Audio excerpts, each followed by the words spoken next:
Right, this is pretty sad. He's pretty sad. Yeah. Not to be too sappy. Sappy.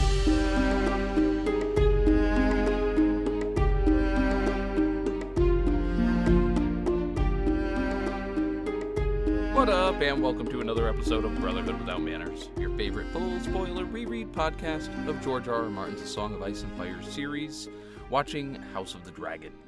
I'm Nate, joining me as always, scratching his little beard, Zach. It's weird. My brother. Don't tell them that. They don't need the visual. Well, don't sit there and do it. I have to have the visual. I can scratch my beard. Now they know. He keeps interrupting because I'm gonna do the intro. He just doesn't give me time to fucking breathe. So, you haven't heard my AO in a while. But, hey, I'm Zach. If you've listened to us before, you know we're full spoiler. So, while we will be talking the show mostly this time, House of the Dragon, we will talk about the series congruently if points should come up. So, if you haven't read everything, now is the time to click away. I avert your ears. Spoil. That was so, just me. House of the Dragon, Season 2. We're in it. Yeah, Rhaenyra the Cruel. Rhaenyra the Cool. Fucking sunglasses. She could have the little meme there with the... Yeah. Anyway, Gift. Last episode with A Son for a Son, we got the blood and cheese after the long-awaiting time frame. Yeah. Everybody was looking forward to that. So at this point in recording, a few episodes have come out after this, and I know a lot of disappointment with this season. It has been kind of aimed at the fact that the end of Season 1 should have kicked off the war based on Rhaenyra's expression, and a lot of people are annoyed at and having a difficult time at the sort of restraint that's still being shown in the show at this point. Among other things. And right, especially, blood and cheese then occurs because of it, and it's been a long-awaited thing, and it was controversial in its take. I stand by it. I really enjoyed it. It's an intense scene, and I love the shots of it. And yeah, lots of, essentially, the fallout. Rhaenyra is missing, looking for her son, finds the wing and his cloak, and then demands she wants Aemond Targaryen, which Daemon takes upon himself to send blood and cheese in. And it's a lot of setup for, essentially, this one. As I really like the way this episode starts, we get the Red Keep in the morning, learning this devastating news. Yeah, right off the bat. Everyone getting all the small folk workers. I like that the very first shot that we open on, it goes from darkness and then starts opening in, and it's the handmaiden that's running through with the blanket just covered in blood. Yep. And just right off the bat, we're like, oh, we're here. We're minutes after, yeah. The tragedy has just happened, and the castle is being alerted to Criston it. Cole slinking around like a son of a bitch. He's having a borderline panic attack because something happened while he was fucking the queen. Yeah, so he's going to blame everybody else. And yeah, it's just a great, again, we get the sort of almost main staple of the series, staircase within the Red Keep, but this time it's all the small folk being herded down, all the workers being questioned about what they know about what occurred with blood and cheese. And yeah, then Aegon is having a rage fit, just smashing Viserys. Yeah. So beautifully crafted. That hurt. Model. The whole scene hurts. Yeah. You can't blame him in his grief. And then he starts screeching that he declares, I declare war! Yeah. Just immediately after who can blame him? His son was just fucking beheaded. And at this point, we still don't have the head back. It's just the corpse that they have. Yeah, it's fresh. This is the first kind of takes of everybody learning it. We get Aemond kind of sleuthing around and realizing that indeed blood and cheese passed through the very little war council room that him and Criston were in earlier that evening. And some of the most of the coins are gone, but a few of them have spilled onto the floor. And of course, we get the fun shot of him covering his one good eye, which, if you've read Fire and Blood, I don't need to spell it out. You know what occurs and what that's foreshadowing, so it's lots of fun stuff. And it's good. It's great. It's a great opener on this episode after Blood and Cheese, the immediate reaction to it. It's really cool.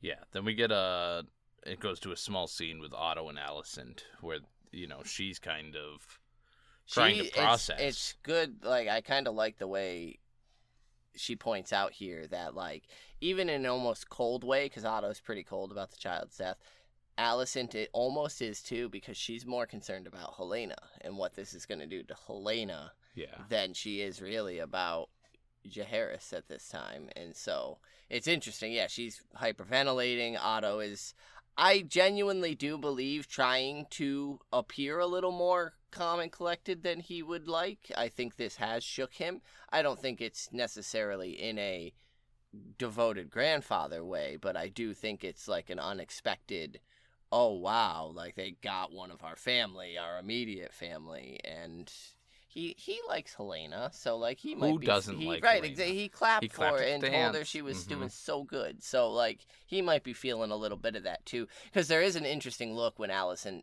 brings that up of like, what's it gonna do to my daughter, and he kind of has like a almost, oh shit, I didn't consider that, oh no, look on his face. And so that fun stuff. And then we get the small council. I love this scene. This is one of my especially favorites. on a second rewatch. Like, it's hilarious. It could, in a bad way. Well, like in a good way. Like it could be, the whole scene could come off as comical and not well done, but Aegon's actor is phenomenal at this off the charts rage and just unpredictability, because he is throwing shit, he is pissed, he wants vengeance and revenge and every other sort of vengeance he can get.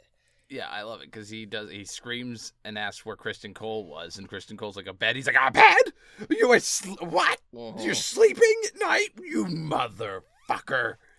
Yeah, and just can't, there's times where and like you said, credit to the actor, where he's lost for words, where he slams his hands down and he's like, what? Wait, what? What do you what do you mean he's not?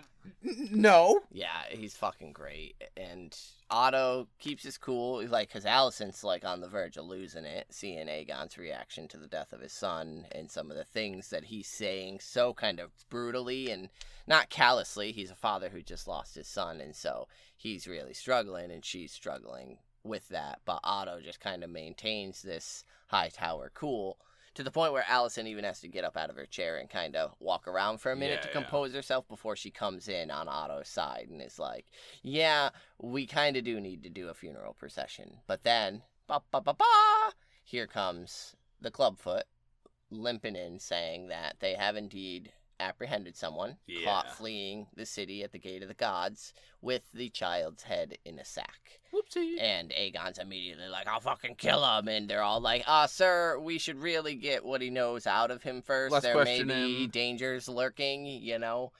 And so everyone's like, yeah, no, that is very much so the move right now. And so... Yeah, this is when he actually mentions the funeral procession. Right, that's when the funeral comes up, with Alicent finally coming to his aid. But then Otto strikes right back with the... Oh, I also forgot to mention Alicent. Alicent and you Helaena. And Helaena are going to be riding. The softer set, like the gentler souls. Like, okay, because you're women, they need to see you cry. So, and of course, Alicent, like, because she's trying to do this, you know, me and Dad are united and we're going to guide Aegon together. And then he still comes in with that snipe underneath. Oh, got you too. And then it's Helena's turn for some more bad news. Well, yeah, she's got to be told about the procession. I think she's disassociating here. You were questioning maybe she's... This whole episode, I think there's an argument to be said for either her dreaming or disassociating and having panic attacks or both. Because I really do believe that she might be almost in a near constant state of dreaming, just the way they're portraying her in this, which I enjoy. And so, yeah, there's some reflection going on here. She's crying. She's holding her son's blanket, I believe. Cloak, one of them. And, just the actress, the way she's so good at kind of unfocusing her eyes from anything. You can just see that she is not looking at a single goddamn thing. She is so far lost in thought that... Yeah, and the way that the delivery of her words, she answers initially when Alicent says that they're riding that I don't want to. I don't want to. And it's so hard to tell if she's actually responding to Alicent or a dream, responding right? to a Is dream. she saying something about her dream? And then she kind of comes out of this disassociative state, and then faces her, and then actually hears again when Alicent's like, and "No, says, we have I don't to know, do this. I don't know those people, and it's our your job duty, as we have royals." to." Yeah, and then she just sighs and shoves the cloak in her mother's arms and says, "This is for my boy," and like. The sigh, like this sweet baby angel, I love Helaena, and everyone just needs to fuck off and let her shine her light. Yeah, so it then goes into this really cool, awful The montage procession is pretty hard to watch, of the I procession. think, in a very beautifully done way. All the wagons and stuff are decked out. We got the two mourning queens high and, visible in their veils. They both look gorgeous, but it's, of course, the most ominous little... Right. And it's propaganda. You have Jaehaerys stitched up at the front of the wagon. And, man, what a shot that is. Especially, the cart's, shaking his little body around and, oh, man. That, when Aegon had said that line... In the council, yeah, because he was baby so against it. Boy, you're not going to tiny... drag him through the streets. You're not going to drag my little, my little small son, my little baby son. And that was where it's, oh, right, he's actually a parent. He's fucking even though grieving. He loved that kid. Right. He loved that boy. Yeah, he did. He may not have loved the other kid as much. He's not perfect. I bet little Lannister there is fucking regretting not giving him a piggyback ride. A pony ride? Yeah, Piece of right. shit. Yeah, no, he clearly loved this kid and is grieving as fuck based on the small council. And that line, yeah, it very much so, was damn, that's a sad image for him to be in this moment of Right. grieving. But he's not wrong. It's another tool in this war. And so, yeah, you've got the crier saying, look upon the works of Rhaenyra the monstrous as they're going through. And small folk are throwing, I believe it's wheat, but it makes for a beautiful, stuff in rice. the air, kind of flinging around. And Rhaenyra is clearly getting more and more uncomfortable. They get stuck in Helaena, right, not Rhaenyra. Yeah. They get stuck in a rut, which just, drags it on. And then and during all this, we're getting cuts of Larys interrogating Blood. And when I say interrogating, he just shows the tools that Aegon may use on him shortly.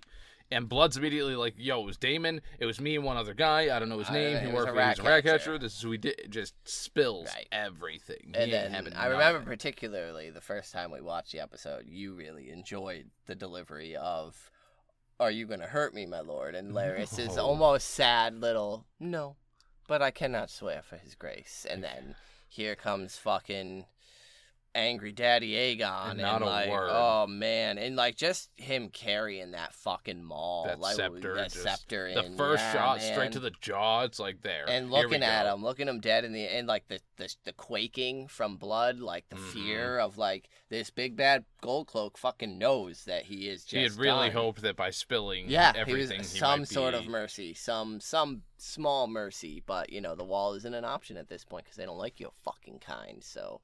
Yeah, bludgeoning it is. And then, we get, some Alicent comforting Helaena. And then there's this beautiful shot where they're going over an arched bridge, and there's small folk up there, and they're weeping, and they're throwing the petals or the wheat. Yeah. And Helaena looks up, and there's this sort of slow motion, and it almost, to me, looked like she's looking up at a snowfall. Like she's looking up at the snow. And very much so, for me, could have triggered a vision for her where she's seeing either the ash of King's Landing, as we know, Season 8, to burn everything to the ground, or, winter is coming, whatever, but, it just very much so had a game at, the main series feel of, a shot where, someone's pontificating and you're wondering, are they looking into the flames and seeing something? Or are they just lost so in deep in thought? And, with Helaena at this moment, it could be lost in thought, could be dreaming, or it could just be pure, as you said, disassociation because of the trauma of the moment. Any of the three are viable. But it's such a great, sweet sequence. I hate it so much, the funeral sequence. It makes me uncomfortable, but just out of empathy for this poor woman, Helaena. Right. And then we finally get our first visit to Dragonstone. Yeah, Rhaenyra's getting the lowdown, and she's like, yo, I did what now? They're blaming me, so let's send out letters saying I didn't. And, of course, that too little too late at this point, Rhaenyra, which is basically what's said to her. This hurts us, especially now when we need to be gathering allies. The murder of a child in its bed, the decapitation of a child in its bed is just about the most heinous you could have gone with. So right. And then when she sits down, she's like, and coupled with the fact that they think that in response to feeling this grief myself, that I would ever impose that on somebody else. And Helaena. And of all people in the Seven Kingdoms, Helaena, what the fuck's wrong with you monsters? You're awful. No. Yeah, all during this, she's getting some lip from... Fuck, his name escapes me, but... Is it Arnold? Is it Arnold that's doing it? It's Sir Arnold. I think it is. And Rhaenys is already on it that it was fucking Daemon. Like, just with his little eye slights and everything. Like, Matt Smith, again, just nails Daemon with these little quirks and mannerisms. But yeah, Rhaenys had him fucking eye pinned to the fucking wall. Yeah. And manages to remind... Arnold of his fucking mind your place in talking to the queen while staring Daemon off, never even looking and meanwhile at him. Rhaenyra is like, right, like our side wouldn't have done that, we have no cause for it, and she does this sort of look around the table almost as if for confirmation of like, right, and then remembers that Daemon Targaryen is sitting at her war council. And it's like a 10-second like of him just kind of watching and then like the most innocent like I see it with my dog Barrick every fucking day of this, like, I'm intentionally not trying to catch your eye. Are you looking at me? You're looking, and now I have to look. Hi. Hey, what's up? What's going on? I'm here. He's got chocolate all around his face. So then there's the hard cut to the private. Now it's just Daemon and Rhaenyra, and she's like, did you fucking send assassins? Harry, did you put your name in the Goblet of Fire? And he straight tells her, it's not my fault that the assassins I sent didn't do it exactly like when I told them to. When I told them a son for a son is okay. Yeah, it was a mistake. It just, oops, and my bad. Again, Matt Smith with his just presence and performance, the double slap of like the goblet and then the pitcher itself while he gets up. And then him restraining himself from grabbing her neck. It's tense. And not just for his physical actions, but the lines that both Rhaenyra's throwing. Yeah, because she calls into claim that you've only ever used me to grasp at what you think you fucking lost. What you think was stolen from you. He gets, I think, one of the most truthful lines Daemon has said, where he says, your father was weak and a coward, and he fucking used you. And as truthful as far as what he feels, he used you as a tool to keep me from being king because he was afraid of me. So you weren't what he wanted. You were just a way to keep me out of it, which is the most arrogant, narcissistic. Yeah, because she responded she so well laughs at him by too. Saying, you think that he was afraid of you? No. He couldn't trust you. He could Jamie. not, and that really... And her, like, I can't trust just you. Like that's the whole point of her argument It here. never had anything to do with being scared of you, and that, because it'll even be coupled and more poignant later, because it wasn't a fear,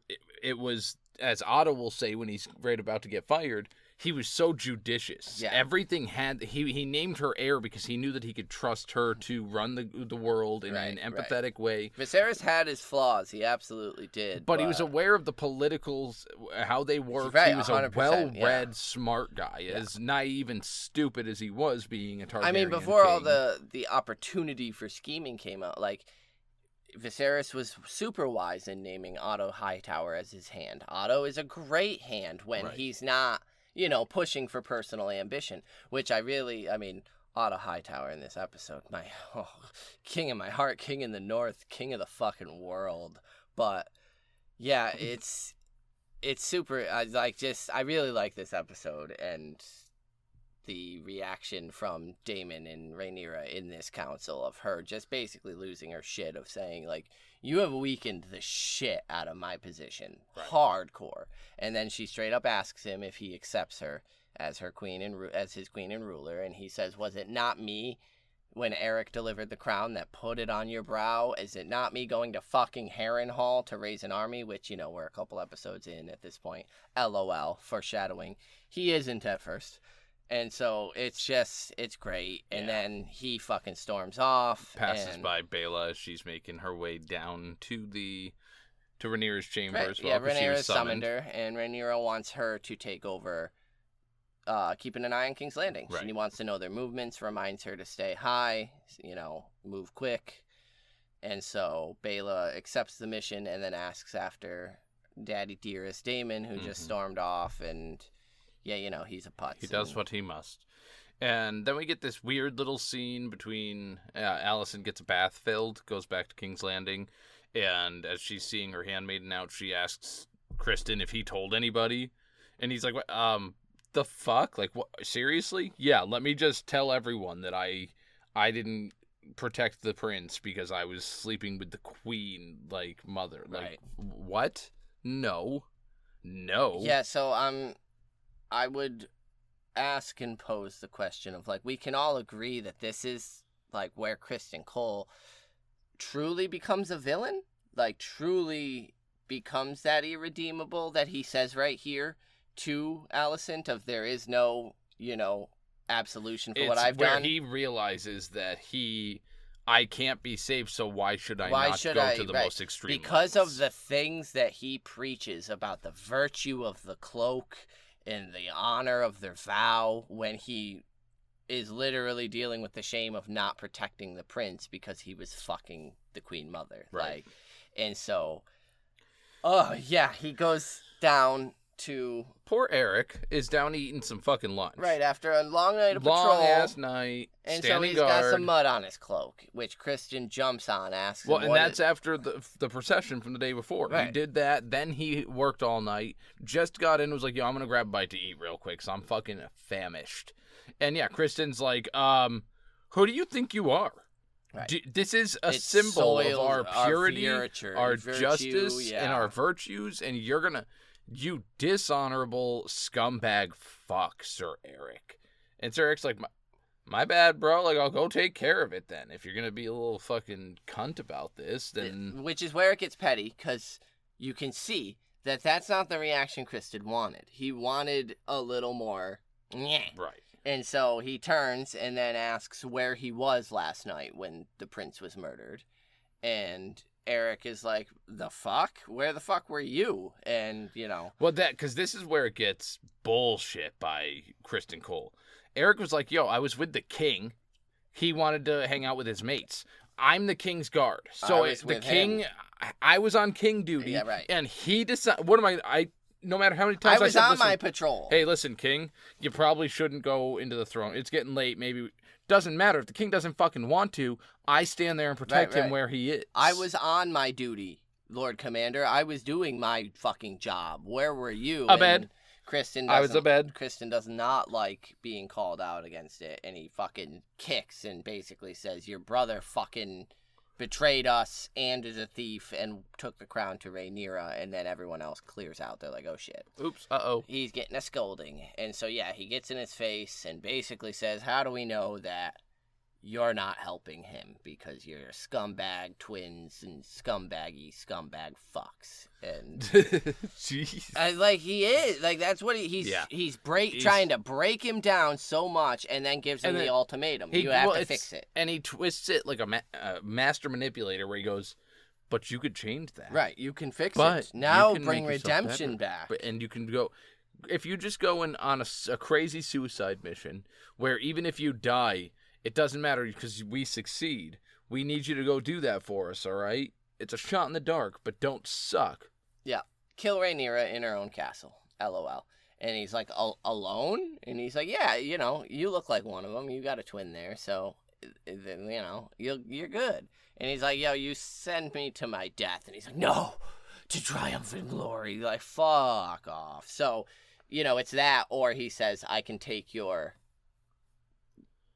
my claims against you to the king of, like, you may be a traitor because you have a twin brother who fights for Rhaenyra. And so... It's that what he's fucked. Erryk doesn't have any choice right, besides hoping that he can... Stack up the crimes here. It's refusing an order from your Lord Commander, accused of treachery and aiding in the assassination of a prince. Like, yeah, no, those are really bad things to be accused of. What do you think? Is there anything he could have done to not have to make this trip? Do you think if he went to Otto and was like, "Yo, Criston Cole." Yeah, I think so, but like, I mean, yeah, shit's so tense here and now that like going over your Lord Commander's head. Because that, like, not to put it in, and that's where I would like, if Otto does something about it and it doesn't go in their favor, now it's that, oh, so you think you can undermine me, motherfucker, and run to the hand, especially when Otto's about to be fired anyway, at this point, I think short of going to Dragonstone, falling prostrate, and offering his sword. Yeah, which he can't do it. Like, he's for the Greens. Right. Even if he's not okay with what Criston Cole's doing that's what right I mean. now. Unless this was the straw that broke the camel's back, and he's like, no, I'm not going to like, we may be at war, but I'm not doing the subterfuge part of it.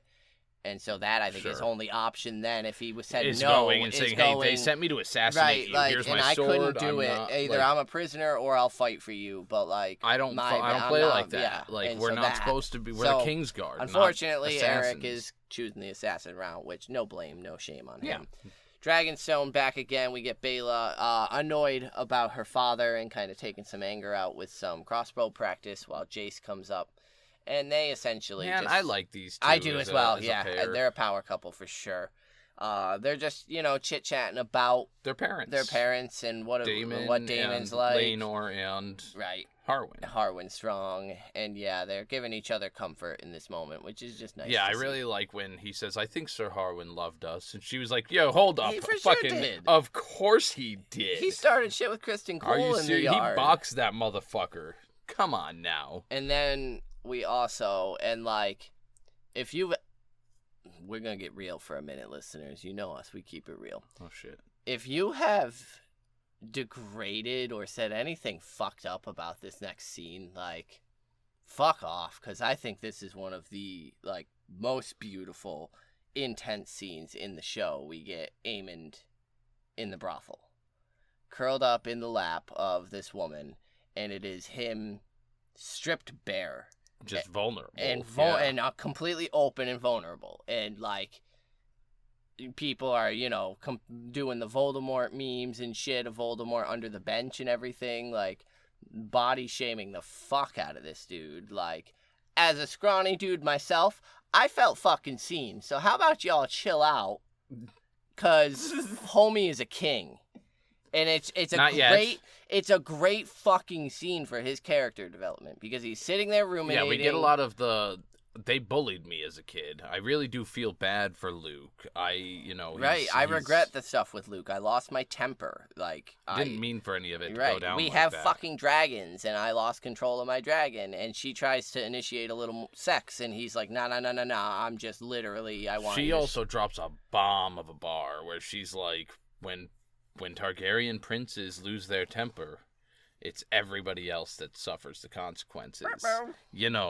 Like us, the small folk, she, like, way to hit it on the head, but, like, leans straight in and is like, do you know what's gonna happen? Right, and it's that, if you care about me and this, what you have here, this sort of outlet, then, you need to remember that you need to keep yourself in check. That's part of being a prince, is protecting those that you're sworn to protect. Right, and so I just love it for his development. I really like the shot of him sideways in her, as, like, you can just kind of see her fingers and the eye. Like, I just think it's I like the eye shot where, like, the one is open, it doesn't shut. It's just chilling. And then his other eye's closed. Yeah, it's reminiscent to... My initial thought when I'd seen it was The Boys with Homelander and Madeline Stillwell there.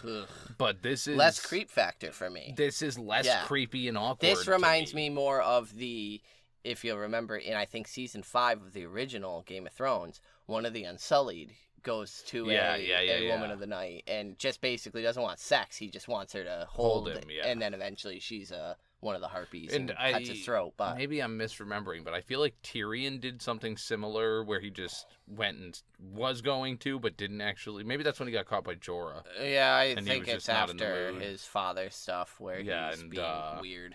And what's her face? But yeah, it's a great scene for him, and a lots of shit comes up again, like of his childhood, the loss of the eye. Yeah, so we got the little the clip in the funeral procession of his wife, but we jump over to Hugh the blacksmith's house, where there's the sick daughter who is not doing well. Nope. The wife is really just concerned and scared for their well-being. Yeah, we're for getting their life. the small folks' point of view of this war, in that there's not enough food coming into the city for the small folk. They're starting to go hungry. People are scared, hungry, and worried about what the future holds. And this is just the start. It's not open war yet. And so things are not looking good in the state of the city, especially for the small folk. But that, and I love that kind of energy, because that will carry us eventually right into the fucking dragon pit where a lot of this ends. And so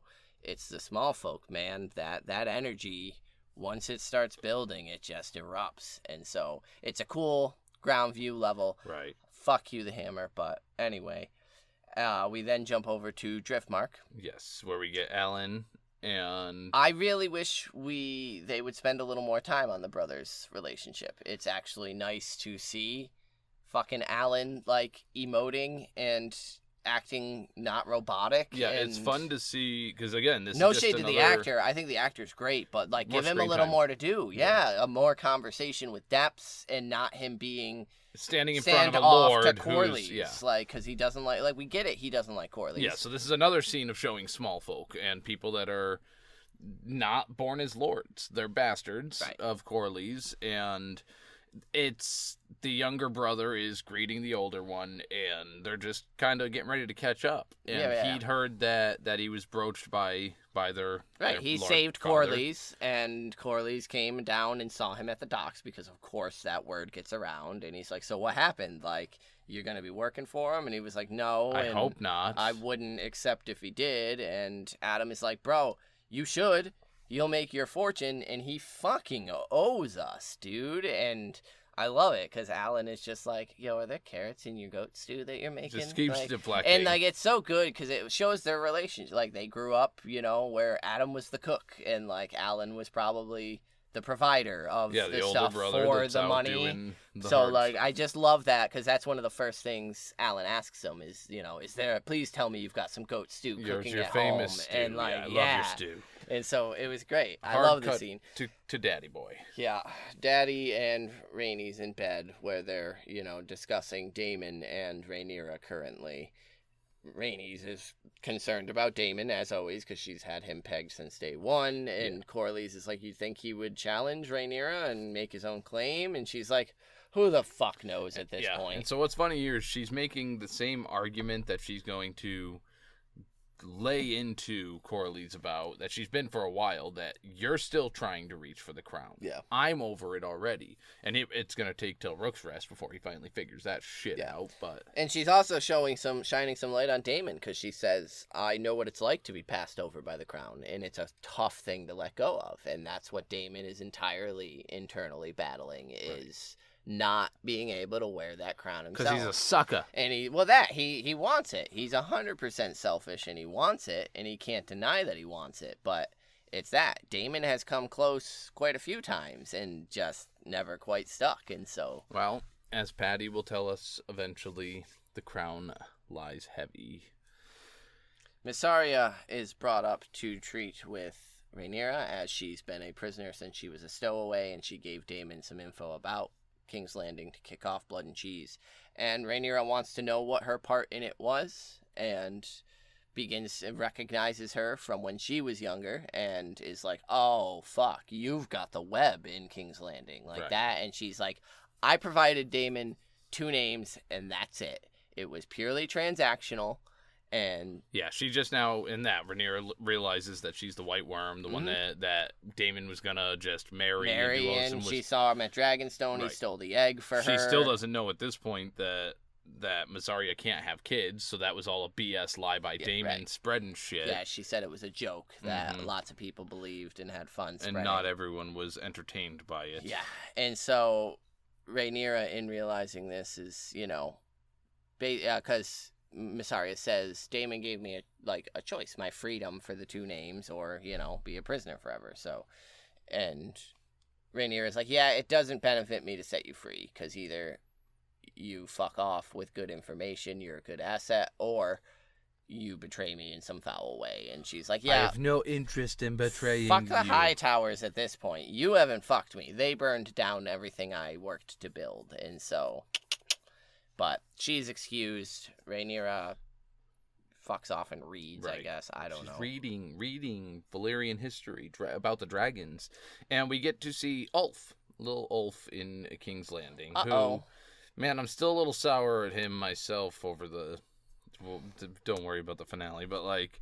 Yeah, Ulf is coming and seeing a bunch of people are heading to some sort of spectacle that we see is a bunch of men hanging from the walls of the keep. Yeah, we get the reactions of the mothers and the wives and the sisters as they hung every rat catcher in the castle. I mean, and they did catch the right one. Because we do see little puppy who he doesn't deserve mourning his owner, but yeah, no, they hung every single one. And so all these innocent men are now being grieved quite loudly, and... The Hand is not happy about it. My boy's pissed. Scene right here for King Otto Hightower. He comes in hot. Right now. He starts yelling with a fabulous vocabulary, just like throwing out the wildest shit as far as insulting, degrading, intelligent names, and tells him all the goodwill that we earned with Jaehaerys' blood, you just fucking threw in the trash can because you killed a bunch of innocent men, and now their families are wailing and cursing your name. Right. They have, right now, as we speak, rumors and word spreads of Rhaenyra's cruelty to your son, and now that's all done. And Aegon shouts, blood is needed, not ink. I want revenge fucking now. Yeah, there's a great little delivery which shows some good insight where he's like, you killed innocent men, and he was like, well, one of them wasn't. And so for Aegon, you know, the 20 dead men are worth the one that was actually guilty. And it's just that, like, oh, no, that's not good. Uh-oh. And I fucking adore Otto Hightower in this scene, like, because he is struggling and then gets the reveal of, oh, yeah, by the way, Criston Cole has done more in the past hour than Otto, the slow turn. And what has Sir Criston done? And then they tell him that Erryk has sent to play twin, and he alone. And then he calls it a prank, which I absolutely LOL'd at. And goes off like, you are fucking stupid. Every advantage that we had, you have just been continuously fucking up. And then he gets all thoughtful and he's like, don't you think of your father? And he misses his bro for a minute where he was like, he was judicious. He was a badass bitch. He knew what he was doing and he like made good fucking decisions, and I miss my bro and you're just an idiot. And so he starts to leave, and Aemon tells him to take off the pin. Before that, he said that perhaps Viserys was right about you. He's like, yes, he made me king. And Otto's straight up like, hold on. Is that what you think? Yeah, the contempt in it is great. Like, and that's what gets me later on when we have the Alicent and Rhaenyra chatting, trying to prevent war.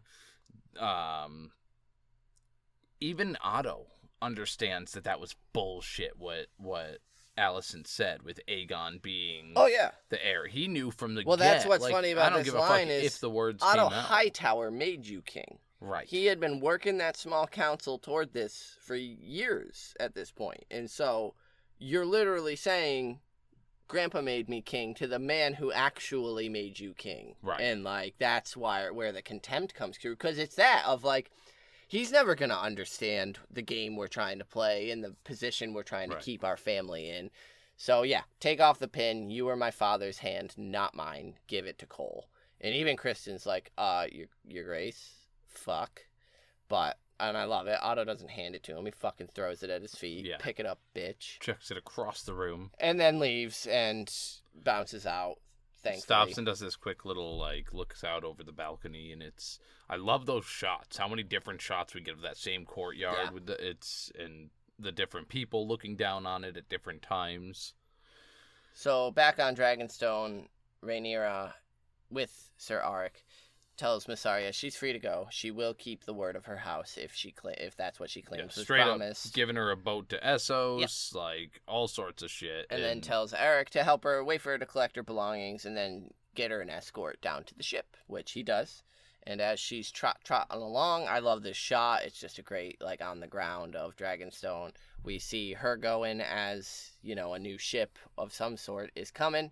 And amongst those, she spots a twin. But Mysaria is tuned in. She knows the difference between the two. Well, not even that, but the fact that there's only one is loyal. He could not have made it down there and, as fast. He just got me this escort that's walking me down. He stayed at the castle. How's he walking up? He has a twin. That's not him. He has a twin that's sworn to the Greens. And so a moment, which I loved it. It was good. And so immediately that tension begins to break as Erryk begins to enter the castle. He gets through the main guards who didn't. They were like, "Oh, we didn't know you were out." And he was like, "Oh." He demeans them. That's poor vigilance. And walks right through, and then the enemy is about. Starts sleuthing. Yeah, very much so similar to how Blood and Cheese snuck around the Red Keep during the last episode. And we were getting cuts of kind of Rhaenyra settling down for the evening. She's getting into bed. She's punching her pillow, and her handmaiden's basically like, "You need to rest, girl. Like, let me get the maester to get you a little something, something. You're going to pull you right out and get you good." And Rhaenyra's like, "Yeah, you might be right, girl. You might be right." And Erryk manages to avoid his brother Arryck and sees that Arryck actually is walking around helmless and removes his own at this point. Needs to fit in. And then goes up to Rhaenyra's, one of her doors to her bedchamber and confirms and then locks that one, which seems very stupid to have the key to the queen's bedchamber in the key, but I digress. So he locks one entrance and then goes to where one of his brother's brother of the King's Guard is Sir Laurent, right? Yeah. Yeah, Laurent is standing guard and tells him that it's been a weird day. Well, that I don't think was Laurent that was standing guard. That was one of the other ones. Laurent is the Lord Commander of their... Well, right, and I think that's him. And then when he comes in later, he's, donned his night clothes. And yeah, so I saw that he had that, but I don't think that was Laurent at the door. No? Maybe. Well, she tells the handmaiden to fetch him. Yeah, to go get that motherfucker. Get Laurent, and that's who comes, is the bald dude at the door. So, yeah, I think this is Laurent. And, yeah, he tells him, it's been a weird day. I'm restless. I'll take the guard. And he does. Sure, yeah. And so, yeah, then he creeps in. And Rhaenyra's like, "Oh, Sir Arryk, what's up?" "Your Grace, not the right Erryk." Yeah, the fucking walk he does toward her while drawing the blade is just intense. And then, luckily, Brother! Mysaria has gotten to someone and informed, and Arryk comes in. And they start to fight, and it's fucking intense. Yeah, it's a pretty cool one. Poor Rhaenyra is trying to skirt out of the way, and he's chasing her, and then you get, muddled up in losing, which Arryk is our Arryk. Yeah, and then or your Arryk, depending on which side. So Laurent enters the fray to grab and scoop Rhaenyra up, and the Arryk boys fight to the death. Yeah, the tale comes true if you've read Fire and Blood, where they die in each other's arms, and it's... pretty vague up until the last moment, which is which one won, until the one asks Rhaenyra to forgive him and then falls on his blade. So, Rhaenyra's Erryk seems to have won the battle, but... Couldn't forgive himself for killing his brother. Even when they're fighting, they talk about how, you split us apart, and we're one soul in two bodies, and even though you did this, I still love you. So, yeah. Oof, and Rhaenyra's feeling it. Like, she is not okay with this outcome. And it's pretty awful and great. Right. So we get back to King's Landing, where we get Otto and Alicent.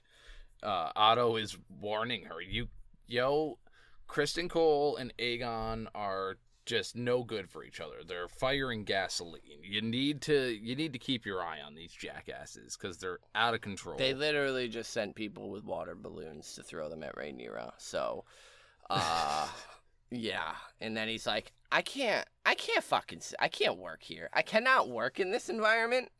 So I'm going back to Hightower, or Old Town, because there's some shit going there. We have power there, and you have a son there who we can start molding, and he'll be much more open to it and susceptible. Hint, hint, wink, wink. Daemon. Darren.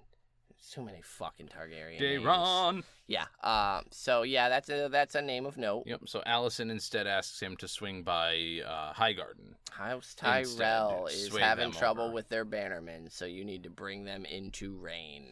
Yeah. And Otto actually is like, "Damn girl, you smart," and takes her hand. And he's like, I know shit's rough, But, like, you and I, we got this. We got this shit, girl. Jesus, take the wheel. And she's like, yeah, we do. And then goes in to, start winding down for the night and happens in upon her son, the king, absolutely losing himself in his grief over his son. And she's like, ain't nobody got time for this. I was vocalizing it in a comedic way as we were just doing our rewatch, but like, right. You can literally see on her face just the thought of like, oh, yeah, he's losing it over the kid. I fucking hate this guy. I don't want to comfort him, and she just walks away. And but to me, it's also that she's at the brink herself. How can you support? No that? way, Jose. No, like, I don't. She's I can't. just as distraught She by hates everything. Him. She wants nothing that to do she with. can't. She's more worried about Helaena. She doesn't have anything she to was breaking offer about him right Helaena. there. She's just as upset. She's upset for Helaena though. I'm not saying she's upset for him. I'm saying she's upset for herself. Yeah, for Helaena. no. Yes, but she's grieving as well, and I don't have it in me to fucking comfort this guy because I'm exhausted. She looked at him like an insect, dude. It's rough. It's rough. And so yeah, she goes and like that. She goes from that, her son who could use some comfort. And then she runs in and goes into the waiting arms of her fucking lover boy and starts beating the shit out of him. And it's clear that like she is grieving. I'm not denying that, but yeah, then because she slaps him, and it's that she's furious at herself and at because him. Yeah, it's she wants to blame him, but it's that you were with me. I was the one who's pulling you away from your duty. Yeah, this is our fault, and and so I don't think it's that she detests him. I think that was her detesting herself. It's my fault that your son is dead. That's why she looked at him that way. She's furious at herself for causing this, but trying to blame Criston Cole at the same time and then taking responsibility, but then them still doing the exact same thing again anyway. I think we'll agree to disagree on that one. I think she does absolutely. But that's where the episode closes, is with these two kind of hate fucking each other for comfort. Yeah. And we've said it before, like, this isn't a show about good and bad. There are no, like, good people in this show. Rhaenyra is trying, sure, but even still, there's that level of check your privilege. Right. You're still a queen riding around on a god creature. I would never do that to Helaena, an innocent. If it was a small folk, it's right. thing, like... You're not mourning any of those that were killed during the coronation that Rhaenys fucking... And hundreds died there. There's no way you can say that number is any lower than fucking hundreds. And so, yeah, it's just awful people doing awful things to keep their awful little selves happy. And god damn it, I'm hooked, because this one is a banger episode, start to finish. You're awful, Murray. I really do think that this is where Criston Cole steps into truly being a villain. True villainry. Because he gets Arryck and Erryk killed for absolutely no reason. Didn't need to happen this way. Both could have continued serving. Like, sure, Rhaenyra gets to keep hers too. Yeah, I mean, he's always toyed along the line, he's done shitty things. This, I agree, is where he's truly embraced the, nope, I'm beyond absolution. It's purely because he feels like shit that I need to act. It's that similar Aegon thing of, I'm so mad I need to act, but I don't have a Sir Joffrey Lonmouth here to pummel the fuck out of. So let me send one of the people that I'm in charge, it's a brotherhood, the Lord Commander, and he's talking so much shit in front of people, degrading and him. to manipulate him into this. And so, yeah, it is horrid, and Criston Cole is awful. The actor, all the praise in the world, because, good goddamn, sir. Good goddamn. But that's our thoughts, guys. Rhaenyra the Cruel. Rhaenyra the fucking cool. I'm gonna keep, You need to stop. I love Emma, dude. She, is it? Darcy? Yeah, Emma. Nails it. Nails it. Every fucking scene. Yeah, she's cool. And, her reaction, her chemistry with Daemon, with Matt Smith, is unparalleled. Yeah, the way she flinches from him, but matches him defiantly. Right. Where he almost reaches for her neck, and you can see her brace herself, reaching of leaning taking into, a breath. ahead, do it again, bitch. Do it again. Yeah. And so, stellar. Love it. Awesome. So if you'd like to write in to tell Zach how wrong he is about things, you can get in touch with us at withoutmannersbrotherhood@gmail.com. You can tell him how he's wrong about me being an idiot. Awesome. Otherwise, I think that's about it. Next episode we've got is episode 3, which is titled something that I don't currently have in front of me right now. Something or other, you know. Just let me look it up, I guess, since you can't do it. Episode 3. No, there's just so many shows out there. The Burning Mill. About time, right. Shut your mouth, whore. Which we don't actually... Well, we'll get into that. Yeah, we'll get into the Burning Mill when we're actually on the Burning Mill episode. Can you cool your jets? Get over yourself. You can't melt steel beams. With that, we're out of here. Vala de Harris. Peace.